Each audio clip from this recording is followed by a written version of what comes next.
विश्वास मजबूत हो तो पहाड़ भी झुक जाते हैं और जब भक्ति सच्ची हो तो कुदरत भी रक्षा कर लेती है। नमस्कार दोस्तों, आप सुन रहे हैं हमारी दिवाली स्पेशल सीरीज का तीसरा episode the significance of Govardhan Puja only on Radio Bharti.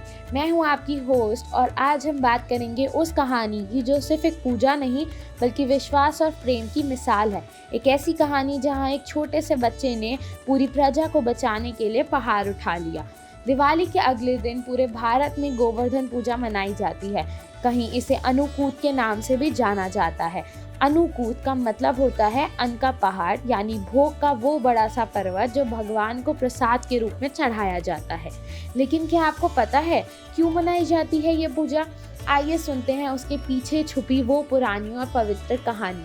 बहुत सालों पहले वृंदावन के लोग इंद्रदेव की पूजा करते थे।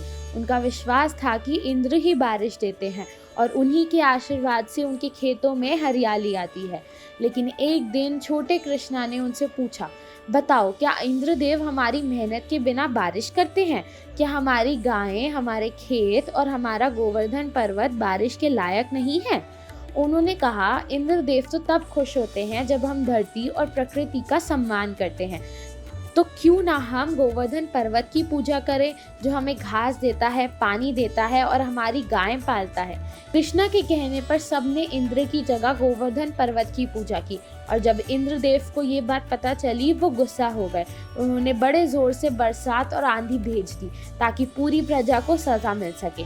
लेकिन कृष्णा ने सबको एक साथ बुलाया और कहा, डरने की जरूरत नहीं।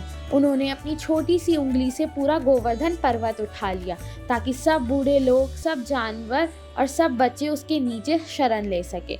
7 दिन और 7 रात तक बारिश होती रही, लेकिन कृष्णा ने अपनी उंगली से पहाड़ पकड़े रखा और सब लोग बिना डरे उसके नीचे सुरक्षित रहे। अंत में इंद्रदेव को समझ आ गया कि कृष्णा कोई आम बालक नहीं बल्कि नारायण का रूप है।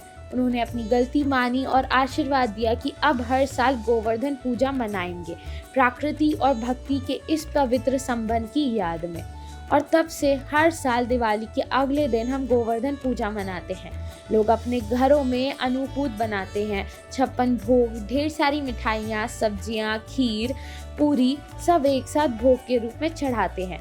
इस दिन मंदिरों में भी बड़ी सजावट होती है और भगवान कृष्ण के सामने अन्नकूट पर्वत बनाकर उन्हें धन्यवाद दिया जाता है। लेकिन अगर हम इस कहानी को थोड़ा गहराई से समझें तो ये सिर्फ एक पूजा नहीं, एक लेसन है। कुदरत की रक्षा और सम्मान करना हमारा धर्म है।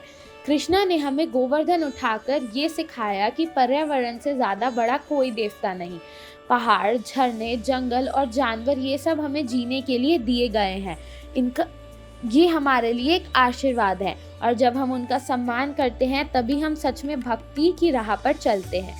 आज भी कई गांवों और मंदिरों में गोवर्धन के दिन लोग मिट्टी या गौ मिट्टी से छोटे पहाड़ बनाते हैं, उन पर फूल, पानी और खाना चढ़ाते हैं और भगवान कृष्ण की आरती करते हैं। गायें सजाई जाती हैं, उन्हें खिलाया जाता है क्योंकि वो कृष्ण जी के जीवन का पवित्र हिस्सा थी। कहीं कहीं लोग अपने खेतों और पेड़ों पर भी टीका लगाते हैं। गोवर्धन पूजा हमें ये याद दिलाती है कि जब तक हम प्रकृति से जुड़े हैं तब तक हम सुरक्षित हैं, लेकिन जैसे ही हम उससे अलग हो जाते हैं तो जिंदगी खराब हो जाती है। कृष्ण का मैसेज क्लियर था, जीवन के लिए प्रकृति से प्रेम जरूरी है। और आज के इस मॉडर्न वर्ल्ड में जब हम पॉल्यूशन और क्लाइमेट चेंज से लड़ रहे हैं तो गोवर्धन पूजा और भी मीनिंगफुल हो जाती है। ये सिर्फ एक रिचुअल नहीं, एक रिमाइंडर है कि हम सबको इस धरती की सुरक्षा करनी चाहिए। सोचिए, अगर हम सब अपनी ज़िंदगी में थोड़ा गोवर्धन स्पिरिट लाएं, थोड़ा प्रकृति के प्रति ग्रैटिट्यूड दिखाएं, अपने आसपास सफाई रखें, जानवरों का ख्याल रखें, तो ये दुनिया और भी सुंदर हो जाएगी। और जब अगली बार आप गोवर्धन पूजा करें तो याद रखिए, ये दिन सिर्फ भोग और मिठाई का नहीं, ये दिन उन सब चीज़ों को धन्यवाद करने का है जो हमें जिंदा रखती हैं। तो दोस्तों, ये थी कहानी गोवर्धन पूजा की, एक ऐसी पूजा जो हमें भक्ति और प्रकृति दोनों से जोड़ती है। अगले एपिसोड में हम बात करेंगे एक और प्यारे बंधन की कहानी की, भाई दूज की, जहाँ बहन और भाई का प्यार दिवाली के रंगों को और गहरा कर देता है। मैं हूँ आपकी होस्ट सनन और आप देख रहे हैं हमारी दिवाली स्पेशल सीरीज। जलते रहें विश्वास के दिए और प्रकृति से प्रेम बनाए रखिए। आप सबको मेरी तरफ से हैप्पी गोवर्धन पूजा।